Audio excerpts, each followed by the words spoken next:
जी आपको बताते चले बचपन मल्ला अराजी साहब का DCO साकब मनान EIO कंटोनमेंट बोर्ड इलाका पटवारी गर्दावर की मिली भुगत से कब्जा हुआ।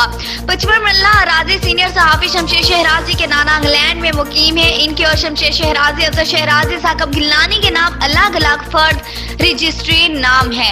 कब्जा ग्रुप आसफ हयात साहब का DCO साकब मनान की मदद से जालसाजी से दस्तावेजात तैयार करवा कर ये काम किया। बचपन मल्ला अराजी पर अलावा पटवारी गर्दावर CIO कंटोनमेंट और पर से पर्दा सरकारी अफसरान की मिली भगत शामिल है, जो इंकशाफात बहुत जल्द सामने लाएगा। AW26 न्यूज चैनल अराजी पर आसफ हयात ने गैर कानूनी कंस्ट्रक्शंस करवा दी।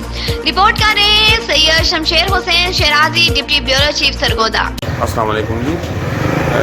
हमारे जो सरगोदा में 49 टेल प्लाट के ऊपर अढ़ाई कनाल जगह के ऊपर जो मलक आसिफ नामी हमारे वो काबिज हैं, वहाँ पे जो कब्ज़ा ग्रुप 49 टेल में आज हमें DCO साहब ने बुलाया। वज़ीर आला कंप्लेंट सेल पे एप्लीकेशन गई, वहाँ से फिर DCO साहब के पास मूव हुई।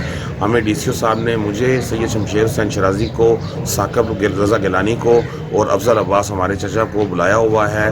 ज़हूर हुसैन गिलानी साहब के नाम जो प्लाट है, हमारे नाना जी का वो प्लाट था और वो प्लाट अभी मौजूद है और वहाँ पे बाकायदा मार्केट बन रही थी। काम तो रुकवा दिया, लेकिन अभी देखते हैं, हियरिंग होती है वहाँ पे। अब देखते हैं DCO साहब क्या करते हैं। AC साहब यासर भट्टी साहब हमारी हियरिंग करेंगे, देखते हैं वो हमें कहाँ तक इंसाफ की फराहमी करते हैं। मज़ीद हम आपको दोबारा आते हैं ब्रेक के बाद कि क्या होता है हमारे साथ, इंसाफ मिलता है या नाइंसाफ़ी होती है। शमशेर हुसैन शहराजी।